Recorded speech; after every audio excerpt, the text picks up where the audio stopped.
All right, now these are the American values that I like to see epitomized in the United States. Defending something that is right, even if it goes contrary to your personal political beliefs, because it's the right thing to do. And crossing your partisan lines and saying, wait a second, not just my voice matters. Not just I have freedom of speech. Not just I have freedom of speech. I am not the only one that has freedom of speech, but the opposing party, the opposing side, the dissenting view has freedom of speech as well and freedom of expression as well. And going the extra mile to express that everybody has freedom of speech and freedom of expression. This is a great story. This is a wonderful story. 15-foot Trump sign sparks neighborhood debate over Bremerton sign code. Bremerton. The Trump 2020 sign in Kevin Chambers' yard started out as a joke. While Chambers was away on a work trip, a friend stopped by and installed the 4x8 sign, which reads, Trump Pence 2020, Make America Great Again, in front of the yard of his West Bremerton home. Chambers, who says he's not a supporter of President Donald Trump, planned to take the sign down after about a week. So here you got a couple friends. One of them went out on a trip. His friend, as a joke, knew that he was not a Trump supporter and put a Trump Pence sign on his yard. The guy comes back. It's his friend. He's not stressing it. That's the American values. Oh, man. All right, you got me. All right, yeah. Well, I'll just leave the sign up for a while. I'll take it down here in a week or so. Those are the American values. Ha, ha, ha. Yeah, that's funny. It's not hurting anybody. He took it as a good joke. It was from a friend. Okay. Then someone showed Chambers a screenshot from a Facebook group where commenters had discussed tearing the sign down and egging Chambers' house. And that right there is the epitome of how the Democrat and the left are losing. Because you're not winning hearts and minds, if you forgive the phrase. You're losing hearts and minds. The minute that you go and you say, well, if you believe this certain way, we're going to do this despicable act to you and your property. You're losing. This is why people in the middle, the moderates, people who are like pretty much undecided or politically homeless or not sure where they are anymore, like me, kind of look to the left like, what? So you're going to demonize me. You're going to attack me. You're going to damage my property. You're going to express yourself in a manner that is not good for your side. It makes your side look like a bunch of idiots. And then expect me to not go to the other side? This is why the left is losing, because of incidences like this. You don't hear, I'm sorry, you just don't hear about Republicans going around doing things like talking about egging someone's house and tearing down someone's political sign. You just don't hear it. But you hear it on the left all the time. If you don't win the hearts and minds, you're never going to win the battle. The minute that you resort to violence of any sort or personal attacks, you've done your cause more harm than good. You've made your cause look worse. Let's continue. I decided I don't really like Trump, but I don't like people telling me what I could do in my yard more than I hate Trump, Chambers said. Let me reread that. I decided I don't really like Trump, but I don't like people telling me what I could do in my yard more than I hate Trump. Good. Those are good American values. Stepping past partisan lines. Let me say that again.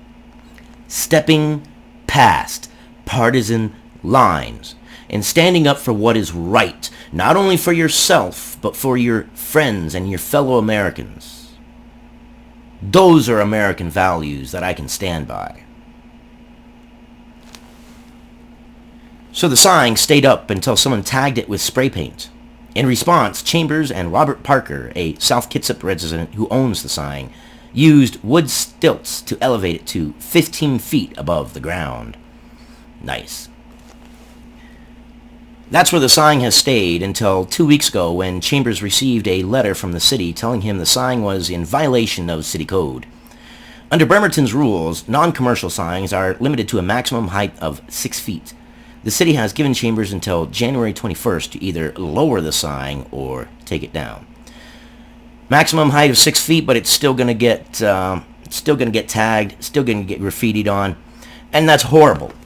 Those of you who are graffitiing the sign, stop it. You make your cause and you make your side look like a bunch of whiny babies.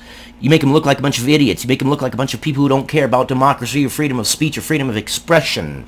So what do you think you're going to be doing? You're going to be shoving people over to the other side. Sometimes I wonder if far left and Democrats are actually secret Republicans put within the party to destroy it from within.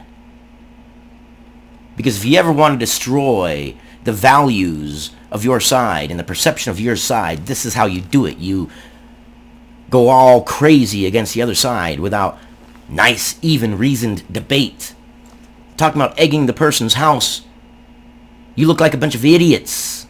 A bunch of babies. A bunch of little prepubescent teenagers. Stop it. You make your side look horrible. And I hate that I say your side because I can't declare myself on a side that does things like this. This is the epitome of why the left is losing. But I do like the fact that he is sticking to his good old American values. And someone out there, this is how sad an age we live in, someone out there is going to say something and be mad at me for saying good old American values. There's nothing wrong with good old American values. You believe in what you believe in, but freedom and defending freedom trumps your party lines. And you step over partisan lines in order to help and assist other people who are suffering, who are having their freedoms infringed upon. American values. Yeah, I said it. Good old American values. What started as a joke between friends has now evolved into a debate over how the city regulates signs. Chambers argues that the 6-foot height limit is too strict for a sign on his property that doesn't block sight lines for drivers and isn't a safety risk. He also believes the city's response was motivated by the content of the sign. But city planners say the code is written to regulate all non-commercial signs, not just ones with political messages. But on the outside looking in, and we'll finish this article, but on the outside looking in, it does appear that the city is selectively enforcing it. I have to wonder if this sign had said, I don't know, Bernie Sanders, or any other person other than Trump or a Republican, if the sign would have been tagged at all.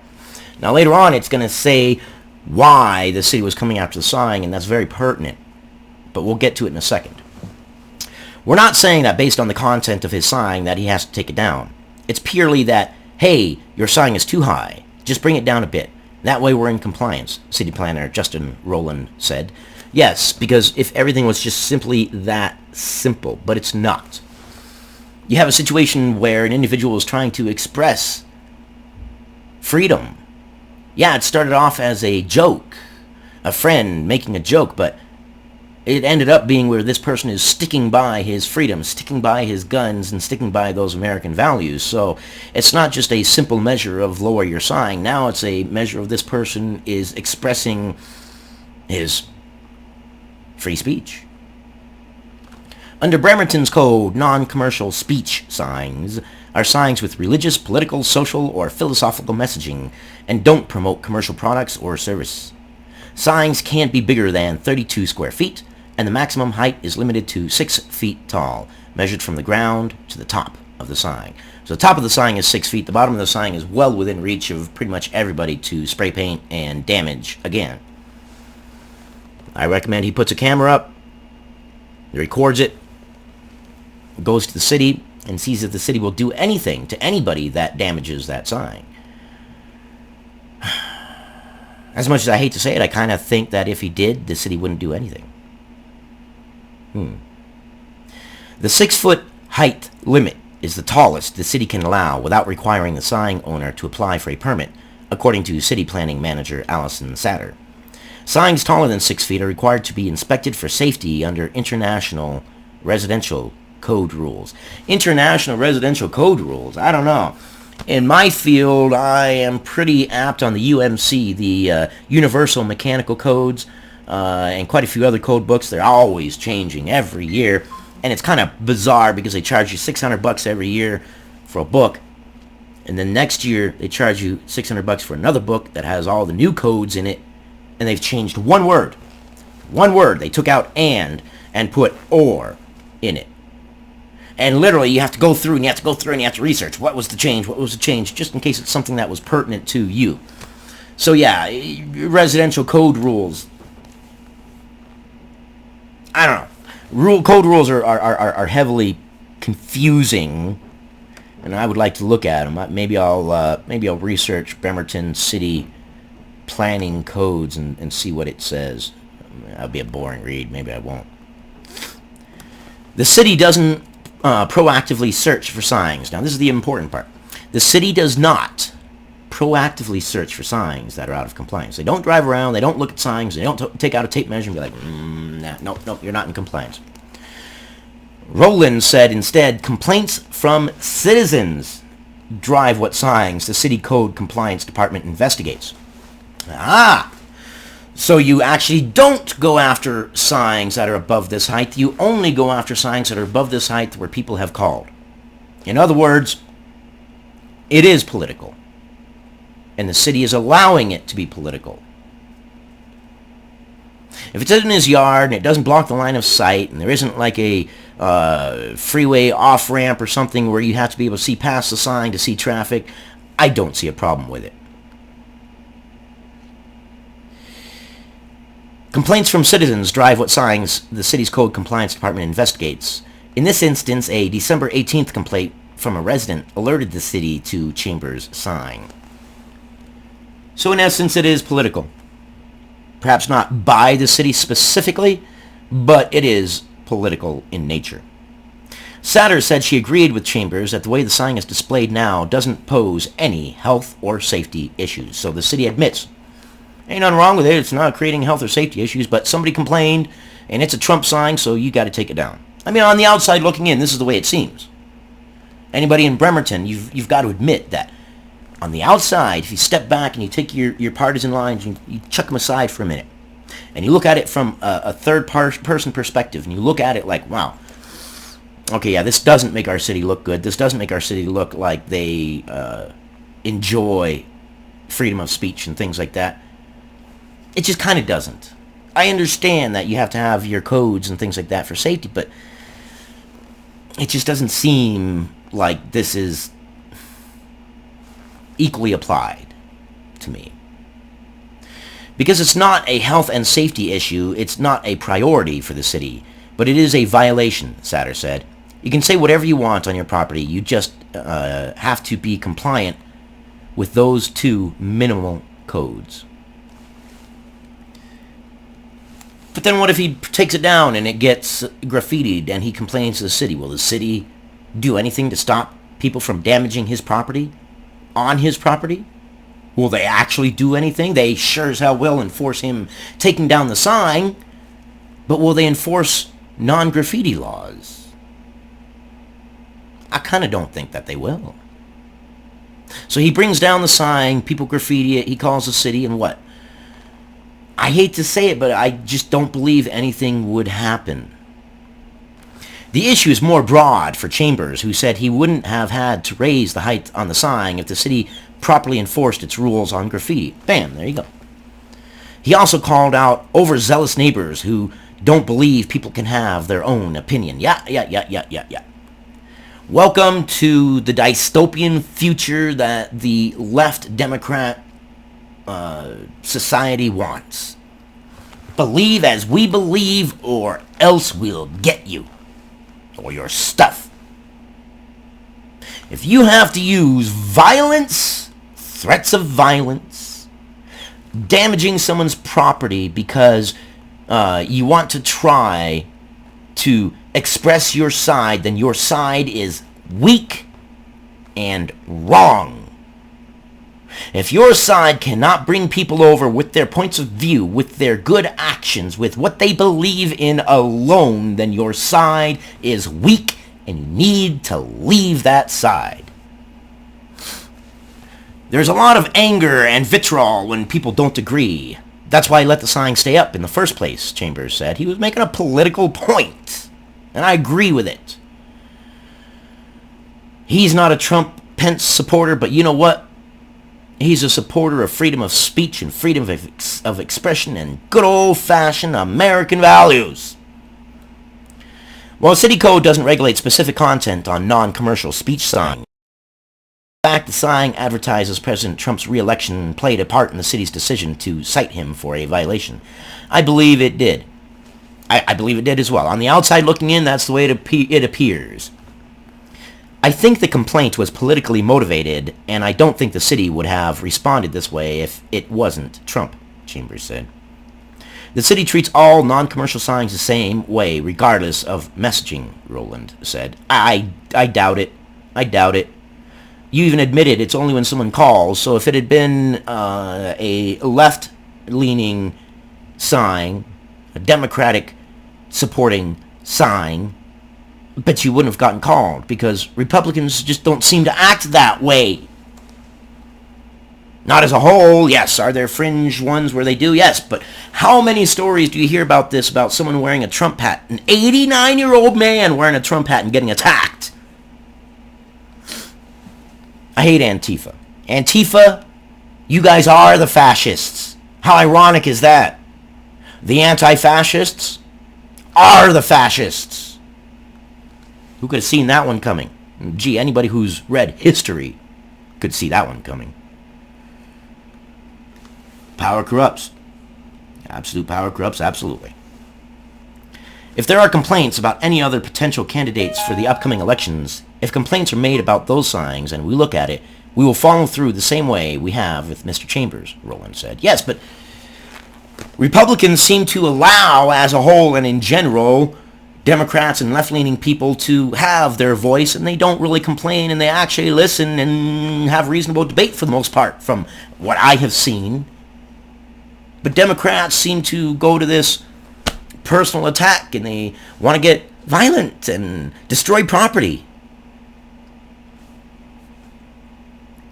Cities and counties across the country made changes to local sign rules following a 2015 Supreme Court ruling, Reed v. Town of Gilbert, that held regulations governing signs must be content neutral. Bremerton altered its sign code in 2016, including a change that shifted political signs under the larger heading of non-commercial signs, but only if they're complained about. Only if they're complained about. So you have one person who doesn't like another person's speech, and so they call and they complain about the sign. I mean, I don't know. But as a whole, this story is wonderful, because here's this gentleman sticking up for his buddy's right of freedom of speech, even though it was a joke, and his buddy really wasn't supporting Trump. It turned into a right of free speech and a right of expression thing. And I love the fact that he is stuck by his values, and he said, you know what? The harder you push back against our freedoms, the harder I'm going to push back.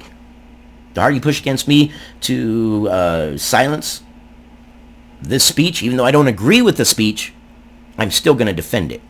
That is the American value. Let me know what you think. Comment, like, subscribe, thumbs up, thumbs down, whatever you want to do. Help me get some engagement and beat this YouTube algorithm. I promise you, if I get to 5,000 subs, I will stop shilling for subs. It's just right now, everything I get is limited, so the videos aren't searchable. They aren't seeable by very many people because, well, they don't show up. So. But let me know what you guys think, and I will see you guys on the next one. And good for this guy, man. Stand up for freedom of speech, even if you don't agree with that speech.